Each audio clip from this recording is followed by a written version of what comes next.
Morning guys, you join me whilst I'm doing some slug testing this morning. I've got two guns, both FAC, and my 2.5 FAC Skout Epoch.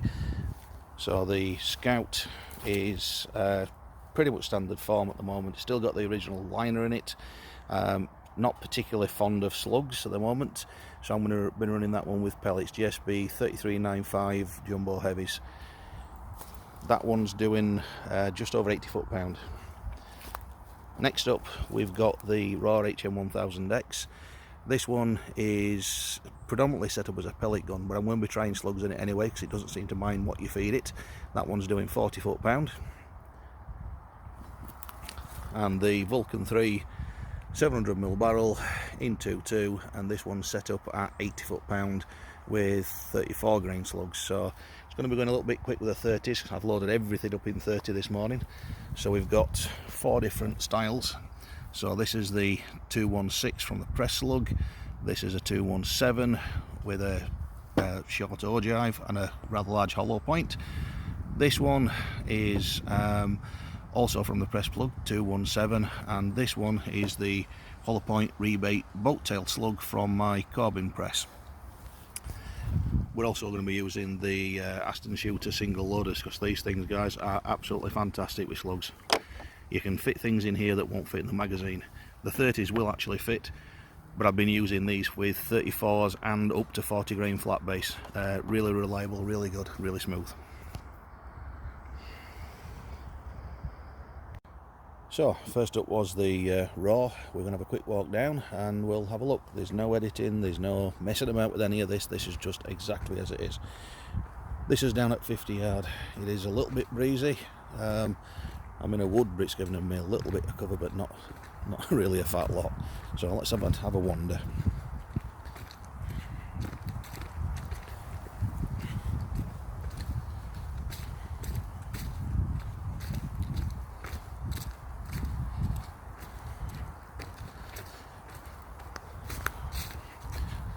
So as I said before, this is the Raw. This one's doing 40 foot-pound or thereabouts. This is 50 yard, and the first up were the 216s.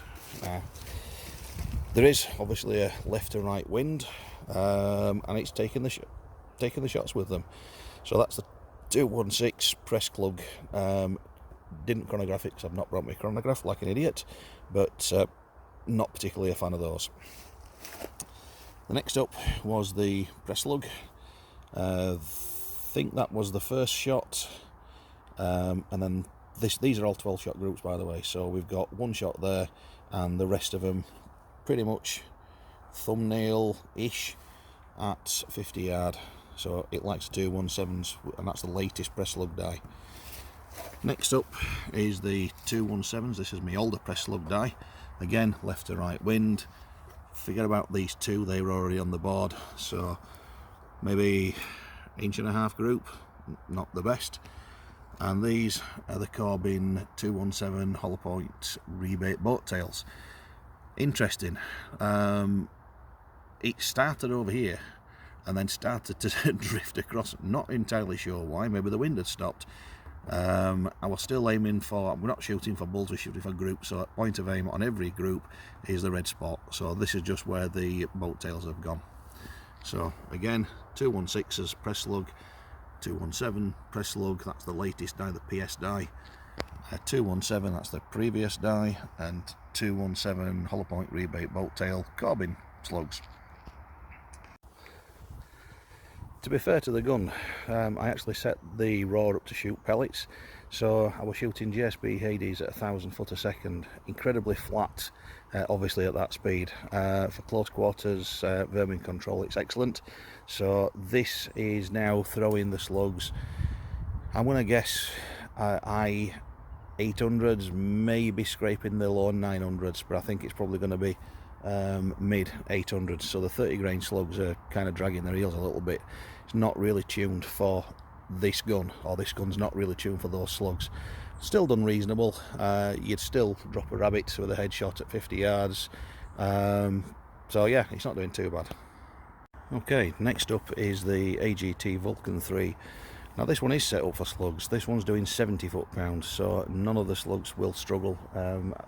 They're all going to be going 1,000 plus foot per second, so I would expect the wind to do very little to them as well.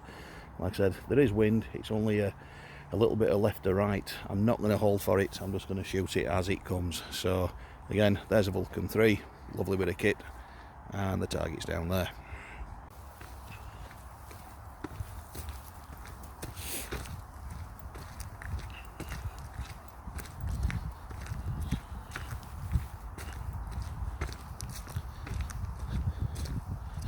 Quick correction, the Vulcan's not doing 80, it's doing 70 foot-pound.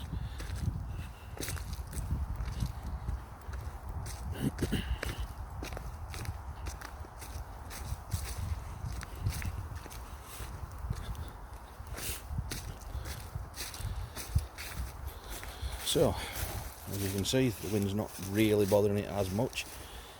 216s, it's not a 216 barrel, doesn't like them. The 217s, fairly reasonable, it's just over thumbnail size, a little bit high. 217s, now this is the press slug. I would say it's more of a target based. It's longer ogive, smaller hollow point. The Vulcan's not really a fan. I guess it's because it's hunting gun. And these are the boat tails. Now, as you can see, that bull was the first shot, and then things just, I actually topped the air up, so things slightly came up, and pretty much every single pellet's touching it, slugs that I say is touching each other. These do not care about the wind. They remain fast and flat and stable for extended distances. Incredibly good BC. I know I shouldn't have the favourites because I make them all, but if I wanted to shoot long range accurately, these are the ones that I'd be shooting. I fully intend doing the 500 yard challenge, and you know what slug I'm going to be using. Okay, this is the Skout. So how long have it since I've shot this gun? I've probably not had this one out now for a month or so. I've just put the scope on it this morning, zeroed it up, which is what I was doing down here. Point of aim, point of impact, and that's a full magazine. And this one is 3395 JSBs, Skout Epoch, and that one's doing, it's basically factory settings. I've put it back to where it originally started from. I wound it up to try slugs, and it didn't really like them, so this is about 1400 psi, and again, like you can see, pretty much everything bar one is all touch.